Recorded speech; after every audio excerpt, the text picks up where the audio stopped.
Welcome back to my channel, Ken McAuliffe Jazz Vinyl Audiophile. And I just wanted to pose the question today. I've been watching a lot of videos on YouTube, people talking about records, and particularly in the jazz world, of course.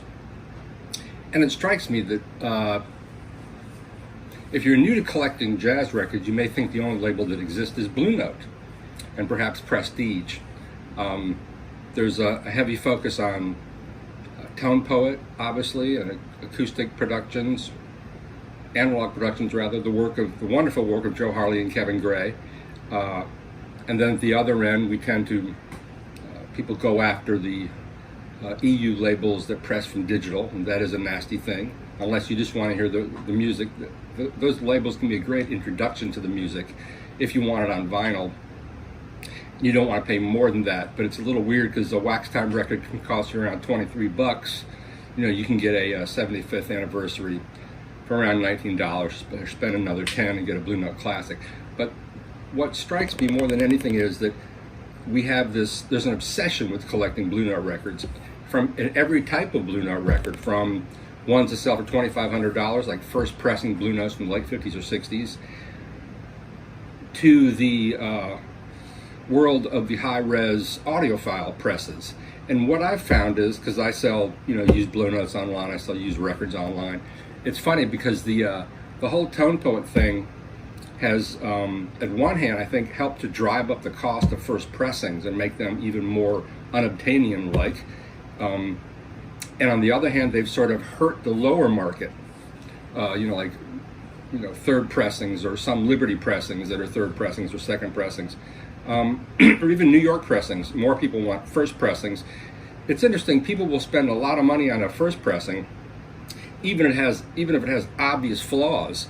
Like on my page right now, I'm selling records for a friend of mine. They're not my records. On my eBay page, we're selling a Hank Mobley roll call, and it has, the first track on the second side has at least 10 skips, and I'm clear about that. I say this has, first I said multiple skips, and I added this has many skips. Hasn't affected it one bit. It's already over 500 bucks. And so, I mean, that's kind of a weird, wouldn't you rather have even a tone poet that's clean? I mean, I understand that, Blue Note has the cachet, it has the look, it has the story, it has the beautiful artwork, it has the backstory of Wolf and Lion, and more than anything else, it has the music, all these wonderful musicians who were paid to rehearse, so you get these extremely well performed recordings at a pivotal moment in jazz that really wasn't that long, from the mid 50s, late 50s up through the mid 60s. That's the peak period for Blue Note, and into the late 60s as well. But I'm rambling a little bit, but my point is Blue Note is great, but there are more labels than Blue Note in jazz. There's more to collecting than jazz. It doesn't happen as often as it used to, but people still will post in our group, Jazz Vinyl Lovers, they'll post, wow, I found these amazing records at the Salvation Army or at the Goodwill. And you'll see, great old Verve records or RCA records.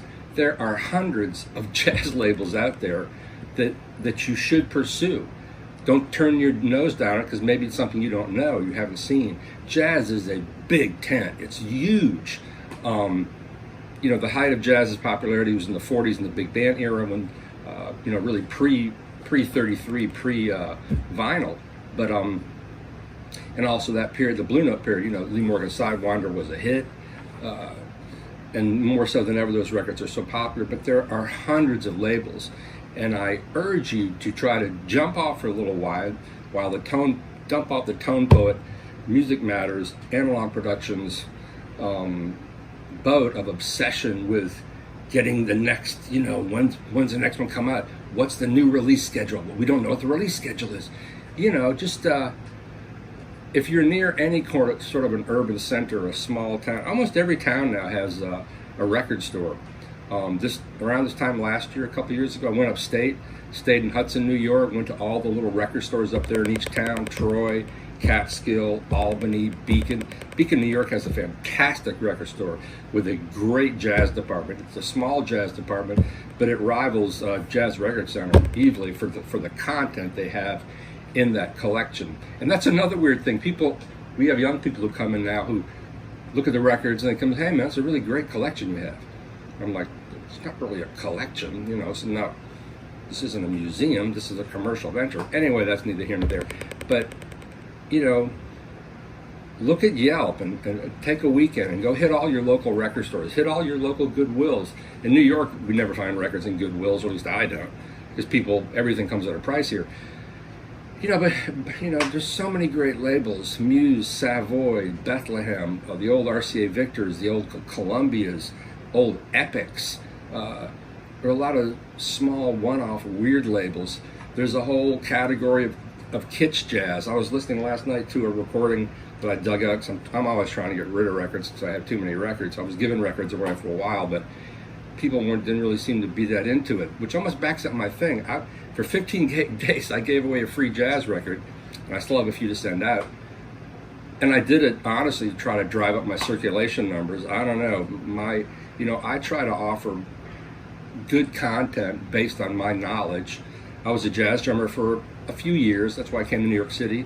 I've worked here at the Jazz Record Center off and on for 30 years. Working here has been an incredible wealth of resources, working with Fred Cohen, who wrote the book.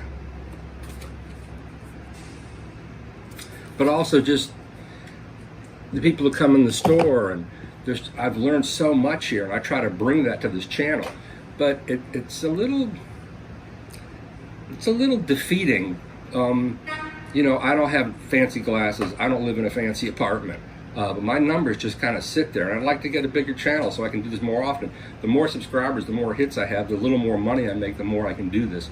But people seem to like style over substance, or talking about the latest audiophile release. I get all these audiophile releases. I write for Jazz Times and Downbeat and Stereophile, Part-Time Audiophile. And so I'm lucky enough to be on the list where I get all the I get all the tone poets and all the classic Blue Notes sent to me, and I'm going to try to review those more often. But it's a little hard because people, I don't know. I'm a grouch. I'm a grump. I'll give you that. But I have I have knowledge to share, man. Anyway, my point is that I keep going off of: get out there and do some digging. Go to your local stores. You don't know that label? Buy it. You don't know that artist? Pull out your phone and do the Wikipedia on it. We couldn't do that back in the day. As I said, I was listening to a record last night. It has a clock on the front and this sexy woman, and the whole record is her singing with a great jazz quartet. I mean, top rate from the early 60s, and it's the whole swinging bachelor pad thing. She's talking about, I only want one night with you to prove who I am, and I'll not ask for any more. It's the opposite of feminism. And it's a weird record, but she sings great and the playing is really great. There's a whole set of that thing that kind of came off of Julie London. Julie London, of course, never berated or derided herself as a woman. She was a great vocalist, and those are great records. But it also went to that whole kitsch world of swinging bachelor pad music. But there's so many labels out there. Decca. I just urge you to try to have your umbrella a lot wider than Blue Note. There's a lot more to collecting jazz than collecting Blue Note records. There's, and if anything, Blue Note is sort of, I don't want to say it's one sound, but it grows out of one sound. The gospel, even starting, their first star was Sidney Bechet. People totally ignore, even he was a huge star, especially in France. Then Jimmy Smith. It's funny people ignore Jimmy Smith albums. It's really weird, actually, because a lot of those Jimmy Smith records have the great artists on them that people will buy individually. They have Kenny Burrell on a lot of those records. Stanley Turrentine is on a lot of those records. They're great performances and they're recorded really well. But people we have Jimmy Smith records that just sit here in the store. They're beautiful records, first pressings. People don't care. I know organ isn't cool, or maybe organ's an acquired taste. But seek out other labels. There's a lot to be learned. Read some books. Read Whitney Balliet. Read Gary Giddens. Read Bob Blumenthal, who does a lot of the liner notes for all the different labels. Immerse yourself in the music. It's not just all about records. Go to performances. And now that COVID is somewhat contained, I guess, here in New York, the jazz clubs are opening back up. Open yourself up to the whole spectrum that is jazz. And that's today's rant, folks. Thanks a lot.